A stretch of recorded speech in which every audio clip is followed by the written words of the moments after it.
Hi, this is Crystal Lyons and the Cowgirl Logic. And there's times in your life to where you find things shutting down on you, and then it's where do you go from here? And Ray and I hadn't been married that long, a couple years maybe. Tiger was maybe a year old, something like that. And we'd been working on this ranch in East Texas. I was breaking colts and stuff, and both of us were working. And the job came to an end. And here we are. We had a 64 Chevy pickup truck that was wound out at 55 miles an hour, all right? And it leaked oil. Literally, I'm not lying one bit. It took a gallon. It didn't use it. It didn't use oil. It leaked oil. And you can go into Walmart for 30 minutes and there was a puddle. We should have started putting a bucket underneath there. But it would go through a gallon of oil a day. If we were on the road all day long, it would take a gallon of oil to keep pouring through it. And so anyway, this job is ending, and the building shows were just starting up on the PRCA circuit, and we just wanted a rodeo so bad. That was what we wanted to do, and Ray rode bulls. So some friends of ours had this, what do you call it? Camper top, for your truck, and didn't have a bathroom or anything like that, but had an air conditioner, and that was really important. And so they gave it to us. It leaked like a sieve. It literally leaked like a sieve. Here we are going to these building shows in the spring, and it was one in Alabama, and we was down there in Alabama, and we pulled in with a 64 Chevy pickup truck. That truck was cool, step side. I love that truck. But we pulled in and a ratty camper on top of it, pulling a rusty 2-horse trailer with a horse in it. Obviously you don't want to pull a rusty horse trailer just for the sake of looking uncool, okay? And I'll never forget, we pull in on the grounds of this building show in Alabama. And we pull in all of these nice trucks and trailers, with the aluminum trailers with, just living quarters and awesome. And we're pulling along in there and going real slow, lines and lines of trucks and trailers. And everybody that was out there talking stopped talking and just stared at us.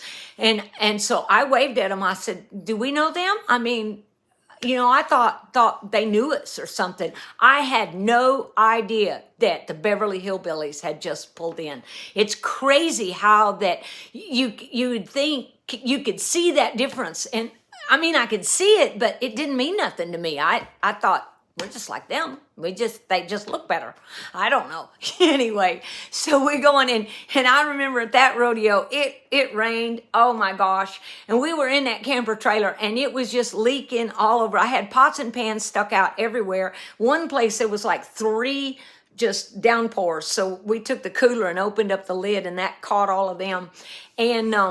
And I remember we were sitting in there through all this rain, and there was somebody in the trailer next to us, and they had an awning out, and there was 2 guys standing under the awning, and they were talking, and they said, wonder what those poor folks are doing today in all this rain. And we sat there for a little bit, and I thought, who they talking? And then it dawned on us, are they talking about us? That was so funny. We thought that was hilarious. We're thinking, we ain't poor. I don't know what makes y'all think we're poor. Well, let me tell you, this camper, the part that goes over the cab of the truck, it rotted out under the bed part, and so we put a bed up there, and if you got out close to the front of it, it opened up, and you'd literally roll out of bed on down the windshield. And so we duct taped it up, but that wasn't good enough. Of course, the duct tape ain't gonna hold you if you're up there sleeping. And before we did that, we'd go down the road, and it would open up, you would open up. It looked like this big mouth open up in the wind, So we duct taped it, and we stuck an inner tube between the bottom of the camper and the cab of the truck and aired it up, so that it would hold it. And that worked, but it looked like it had a fat lip then. We went down the road looking like we had a fat lip. It was a hoot. I mean, it was a hoot. And I remember when he bucked off in Alabama, and we had another rodeo at way down South Louisiana. I could think of the name of it, now all of a sudden I can't. Anyway, we didn't have any money. We just had the money for our entry fee, and gas, and we had nothing to eat. I had a bag of popcorn that you could pop if you had a microwave. And I mean, I'm looking through the rigging bags. We found change everywhere to get fuel, whatever we could do to get to the next rodeo. And we literally came in on fumes. All right. We hadn't eaten all day except at one gas station. I asked if they would pop that popcorn for us, and we had that. And, the baby had something, but we came in, and that rodeo, we got down there for that, and we're flat broke. I mean, we are flat broke. And that night, it was the who's who of everybody in bull riding. I mean, Jim Sharp was there, Tough was there, Lane was there. It was like, and I was like, oh man, and Ray drew crappy, and I'm like, and so I could have rode his bull. I could have rode his bull and done the Queen wave around the arena. I mean, that's how sick it was, and anyway, all of these other great riders, and I'm like, man, at least we're not going to get any day money. Definitely can't win nothing, and they didn't give him a re-ride, and so anyway, I'm praying. I'm like, Lord, get us out of this mess. And I never saw a night like that to where there was so many really good riders that made awesome 7-point rides. I mean, they were making these rank rides, and right at 7 seconds, before 8 seconds, they was all bucking off. And so the day money was actually good on this counterfeit bull. It was hilarious. And I'm like, you're over there wiping, because the next rodeo we had was actually in California. And we're going to have a little bit of money. And so anyway, I did a church service there. I think it was the first church service I ever did. We got there, and somebody said, hey, will you do a service Sunday morning? And we did. We did the service. And after it was all over and all, somebody, I think it was Danny Reinhardt, that hollered up and said, hey, y'all, these people are here just like us. And he took his hat off, and he just started passing it around. And they collected like $100 and some for us. And that was amazing. The point of this crazy story is this. That's how we started out. I mean, that's how we started out. If you're going to wait till you look good to start out, then you're not deserving of the calling for that thing, because you're more interested in looking good than getting there and being there.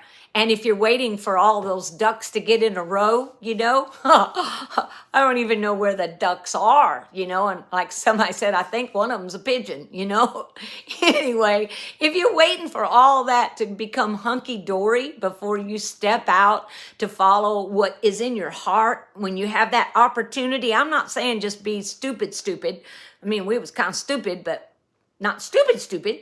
Anyway, when the door opens and all the other doors shut, I mean, it's like, it's this or nothing. So let's go for it.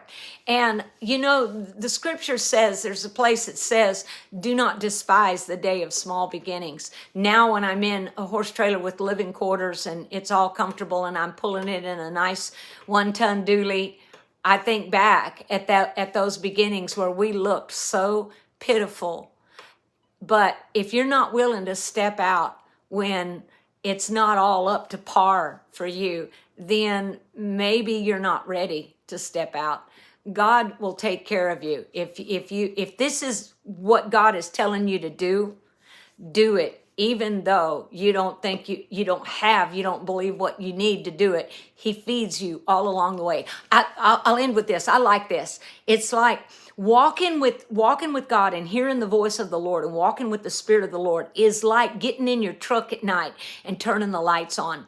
No idiot is going to say, okay, lights, shine all the way out to my destination, and then I'll put it in drive and we'll start.